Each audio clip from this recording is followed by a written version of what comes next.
Hello everyone, welcome back to my new video.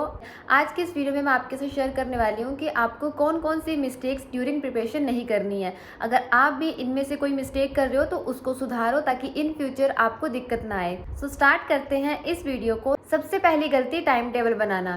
जो भी students time table बनाने का सोच रहे हैं, सबसे पहले बता दूं या फिर जिन्होंने बनाया होगा उनको तो पता होगा कि हर दिन एग्जैक्ट टाइम टेबल को फॉलो करना मुश्किल होता है। ठीक है, तो प्लीज़ आप ये गलती मत करो। टाइम टेबल की जगह आप टू डू लिस्ट बना सकते हो। ठीक है, हिंट के लिए आप टाइम लिख सकते हो कि सुबह 6 बजे से 10 बजे तक कौन से सब्जेक्ट पढ़ने हैं, या फिर 11 से 1 बजे तक, इस तरीके से लिख सकते हो। अब ये नहीं है कि आपको एग्जैक्ट लिखना है 6 AM to 7 AM तक आपको ये पढ़ना है, 7 to 8 तक ये पढ़ना है।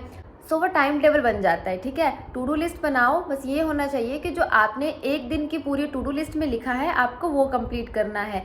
ये नहीं कि आपने जो एग्जैक्ट टाइम को फॉलो करना है। तो उसमें ऐसा होता है कि आपका पूरा माइंड कॉन्सेंट्रेट करता है टाइम पे कि हाँ 6 से 7 बज रहे हैं। अगर आपका पढ़ने का और मन है, आपको वो टॉपिक बहुत अच्छे से समझ आ रहा है, तो आप पढ़ नहीं पाओगे, क्योंकि आपको ये होगा कि 7 बजे के बाद आपको नेक्स्ट वाले टॉपिक पे स्विच करना है, तो आप उस सब्जेक्ट को छोड़ दोगे। ठीक है, तो ऐसी गलती नहीं करनी है। सो आप टू डू लिस्ट बना लो। आपको जो भी लगता है कि आपके जो सब्जेक्ट वीक है आप उनको पहले कंप्लीट करो, और जो स्ट्रॉन्ग सब्जेक्ट है आप उनको बाद में कंप्लीट करो। अब बात करते हैं सेकंड मिस्टेक की, कि प्रैक्टिस नहीं करना। बहुत सारे ऐसे स्टूडेंट्स होते हैं जो ये सोचते हैं अभी टीचर ने जो वीडियो में पढ़ाया है उतना ही इनफ है, यहाँ आपने 2 क्वेश्चन सोल्व कर लिए तो समझो हमारा टॉपिक क्लियर हो गया, अब डायरेक्ट मॉक में या फिर क्विज में जाके सोल्व करोगे। ऐसी गलती नहीं करनी है। आपको एक ही टाइप के 10 से 15 क्वेश्चन सोल्व करने हैं, ताकि आपको बार बार उन टॉपिक्स को पढ़ना ना पड़े। अब क्या होता है कि टीचर्स तो सिर्फ आपको टाइप्स बताते हैं कि हाँ इस टाइप का ये क्वेश्चन है, उससे रिलेटेड एक तो आपको समझा देंगे, 2 आपको साथ साथ में सोल्व करवा देंगे। तो यहाँ से इसका मतलब ये नहीं है कि आपको वो टॉपिक क्लियर हो गया, अब आप डायरेक्ट मॉक में जाके उस क्वेश्चन को सोल्व करो या फिर एग्जाम में जाके सोल्व करो तो वो सोल्व हो जाएगा। ठीक है, ऐसे नहीं होता है।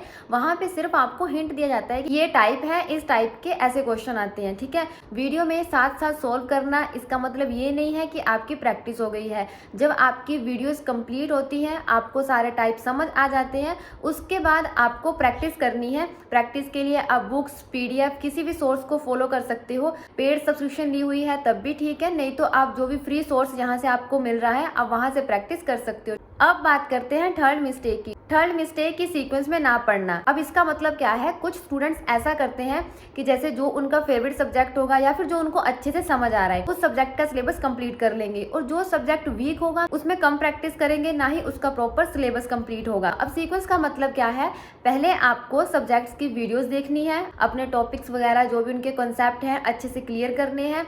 आफ्टर दैट आपको प्रैक्टिस करनी है। इसके लिए पहले आप चैप्टर वाइज प्रैक्टिस कर सकते हो। ठीक है, उसके बाद आपको मिक्स क्वेश्चन लगाने हैं। अब जिस टाइम आप कोई एक चैप्टर करते हो, मान लो आप पार्टनरशिप का चैप्टर कर रहे हो, उस टाइम आपके बार बार उस चैप्टर में वही क्वेश्चंस होंगे। ठीक है, तो वहां से आपको वो एक तरीके से रट जाते हैं कि हाँ यहाँ पे ये फॉर्मूला होगा या फिर इस तरीके से ये इसका कॉन्सेप्ट है, तो वो आपको रट सा जाता है। बट जब आप मिक्स क्वेश्चन करते हो, आपको एक चैप्टर से सिर्फ हार्डली 2 या 3 क्वेश्चन देखने को मिलेंगे, तब वहां पे आपको पता लगता है कि सभी चैप्टर से जब आपको क्वेश्चन करने को मिल रहे हैं तो आपकी कितनी कर प्रैक्टिस हुई है। तो मिक्स क्वेश्चन भी सोल्व करने हैं ताकि आपको आगे मॉक टेस्ट में दिक्कत ना आए। ठीक है, इस तरीके से सीक्वेंस से चलते रहना है। जब आप मिक्स क्वेश्चन लगाओगे, आफ्टर दैट आप क्विज से स्टार्ट कर सकते हो, क्योंकि क्विज में जब टाइमर दिया होता है तो उसमें टाइम ज्यादा दिया होता है, क्वेश्चन कम दिए होते हैं। जैसे मान लो 10 क्वेश्चन के लिए 15 मिनट दे दिए, या फिर 15 क्वेश्चन के लिए 15 मिनट दे दिए। 15 क्वेश्चन के लिए 15 मिनट बहुत होते हैं। आप स्टार्टिंग कर सकते हो क्विज से, देन आप सेक्शनल क्विज की तरफ स्विच कर सकते हो कि 20 मिनट में आपको 35 क्वेश्चन सोल्व करने हैं। जिस भी तरीके से होगा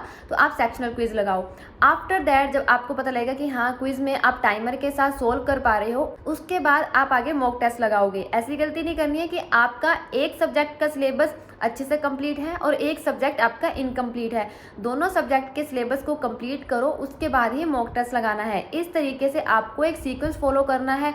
ये नहीं है एक का आपने 90% कंप्लीट कर लिया और एक का भी 50% पे अटके हो और चल पड़े डायरेक्ट मॉक टेस्ट लगाने। ठीक, तो इससे बढ़िया यही है कि एक सीक्वेंस में चलो, प्रॉपर वे में सिलेबस कंप्लीट करो, उसके बाद ही आप मॉक टेस्ट लगाना है। अब बात करते हैं फोर्थ मिस्टेक की। फोर्थ मिस्टेक है मॉक टेस्ट का एनालिसिस ना करना। जब भी आप मॉक टेस्ट देते हो तो मॉक टेस्ट का एनालिसिस करना बहुत जरूरी है। कि जब आप 1 घंटे का मॉक टेस्ट देते हो या फिर 45 मिनट का मॉक टेस्ट देते हो, तो उसी में ऐसा लगता है कि बहुत ज्यादा हमने स्क्रीन पे टाइम लगा दिया, एक टक देखते फटाफट क्वेश्चन सॉल्व करना और उधर टिक लगाना बहुत ज़्यादा हो गया। स्टार्टिंग में दिक्कत आती है कि एनालिसिस करने का मन भी नहीं करता, ठीक है। आपके साथ नहीं, मेरे साथ भी ऐसा होता था कि एनालिसिस करने का बिल्कुल मन नहीं करता था। धीरे धीरे जब आप डेली मॉक टेस्ट लगाना स्टार्ट करते हो, स्टार्टिंग का 1 वीक टफ लगेगा कि एनालिसिस करना पड़ रहा है, बट जैसे जैसे आपके ज़्यादा से ज़्यादा क्वेश्चन सॉल्व होने लगेंगे, एनालिसिस के लिए उतने ही कम क्वेश्चंस बचेंगे, ठीक है। तभी बोल रही हूँ कि प्रॉपर सिलेबस कंप्लीट करके ही मॉक टेस्ट लगाओ, ताकि आपको बाद में दिक्कत ना आए।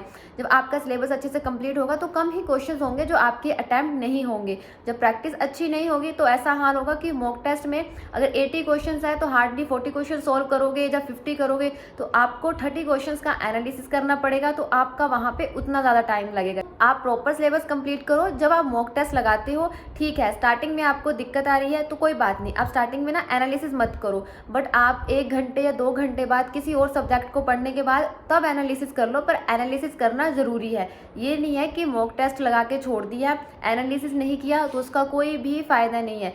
एनालिसिस करने पे आपको पता लगता है कि आपके कौन कौन से टॉपिक्स अच्छे से प्रिपेयर नहीं हुए हैं। मान लो आपने प्रॉफिट एंड लॉस का चैप्टर कंप्लीट किया, बट मॉक टेस्ट में आपसे सॉल्व नहीं हुआ, तो आपको फिर से अपने बेसिक कॉन्सेप्ट क्लियर कर लेने हैं कि हाँ, अगर ये क्वेश्चन सॉल्व नहीं हुआ है तो क्या मिस्टेक हुई है, कहाँ पे क्या कमी रही है। तो ये होता है कि मॉक टेस्ट में साथ साथ में पता लगता रहता है और आप साथ में ही दोबारा प्रैक्टिस कर सकते हो, ठीक है। तो ये सिर्फ एक क्वांट की बात नहीं है, रीजनिंग, इंग्लिश, सभी सब्जेक्ट का ऐसा है कि आपका जो टॉपिक इनकम्प्लीट है, जो आप प्रॉपर वे में सॉल्व नहीं कर पा रहे हो, तो आप उसकी द्वारा से प्रैक्टिस कर सकते हो। तभी बोलते हैं कि मॉक टेस्ट का एनालिसिस करो, तभी आपको पता लगेगा कि हाँ, मेरी कितनी प्रैक्टिस हो चुकी है, मैंने कितना पढ़ा हुआ है।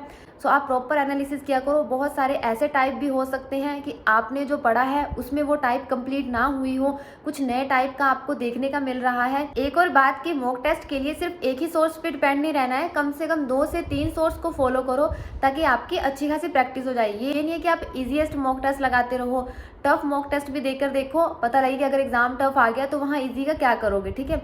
दोनों टाइप के लगाओ, ताकि जैसा भी एग्जाम हो आप वहाँ पे अच्छे से अटेम्प्ट कर सको, वहाँ पे ज़्यादा कंफ्यूज ना हो जाओ, ज़्यादा प्रेशराइज फील ना करो कि अब क्या करूँ, मैंने तो बहुत ही ईजीएस्ट क्वेश्चन देखे थे, ये तो बहुत ही टफ आ गई। और कई बार ऐसा होता है कि एग्जाम बड़ा ईजी होता है, तो आपने टफ लेवल की प्रैक्टिस करी होती है, तो वहाँ पे ईजीएस्ट क्वेश्चन सॉल्व नहीं होते हैं, ठीक है। तो दोनों टाइप की आप प्रैक्टिस करो, दोनों टाइप के मॉक टेस्ट दिया करो। नॉर्मल सी बात है, एग्जाम ईजी है, it means cut off high जाएगी।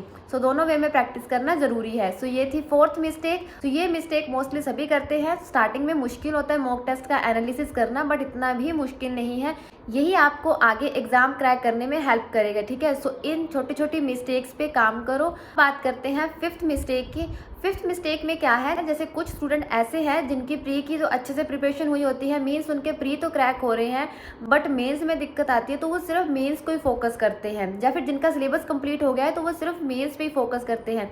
ऐसी गलती नहीं करनी है, आपको प्री को साथ लेकर चलना है। ये नहीं है कि हाँ, पिछले साल तो मैंने सारे प्री दिए थे तो सारे के सारे प्री क्रैक हो गए, बट इस साल मैं सिर्फ मेंस पे ही फोकस करूँगा, मेंस की अच्छे से प्रैक्टिस करूँगा। पता लगे अगर प्री ही क्रैक नहीं हुआ तो आप मेंस कहाँ दोगे, क्या? तो ऐसी गलती नहीं करनी है, ठीक है। आपकी बहुत अच्छे से प्रैक्टिस हो गई है तो आप ऑल्टरनेट डे पे मॉक टेस्ट लगा लो, कुछ नहीं करना है। अगर आपने कुछ भी प्रिपरेशन नहीं करनी है, कुछ भी प्रैक्टिस नहीं करनी है, सारे कॉन्सेप्ट आपके अच्छे से क्लियर है, तो प्लीज़ मॉक टेस्ट लगा लो, ऑल्टरनेट डेज पे लगा लो। आज आपने मॉक टेस्ट लगा लिया, देन उसके बाद आप परसों मॉक टेस्ट लगा लो, ठीक है। एक दिन का गैप दे लो। अगर आपकी इतनी अच्छी प्रैक्टिस है तो नॉर्मल सी बात है, आपको एनालिसिस में भी ज़्यादा टाइम नहीं लगेगा, तो आप साथ में एनालिसिस कर लो। अब इसका क्या फ़ायदा होगा कि आप अगर साथ साथ में प्री लगाते हो तो आपकी स्पीड बनी रहती है। अब ये नहीं है कि आप मान लो 2-3 महीने तक आपने प्री का कुछ भी नहीं देखा, लास्ट 10 दिन आपने देखा और डायरेक्ट आप एग्ज़ाम देने जा रहे हो, तो वहाँ पे आपकी स्पीड नहीं बनेगी। और जो भी मॉक टेस्ट लगा रहे हो, नए मॉक टेस्ट परचेज़ करोगे तो नए तरीके का पता लगेगा। 1 साल पहले से और अब में बहुत फ़र्क आ जाता है। बहुत सारे ऐसे नए टॉपिक्स ऐड हो जाते हैं, या फिर बहुत सारे नए टाइप के क्वेश्चन ऐड कर दिए जाते हैं जो आपने लास्ट ईयर नहीं देखे होंगे, तो वो इस साल आपको देखने को मिल जाएंगे।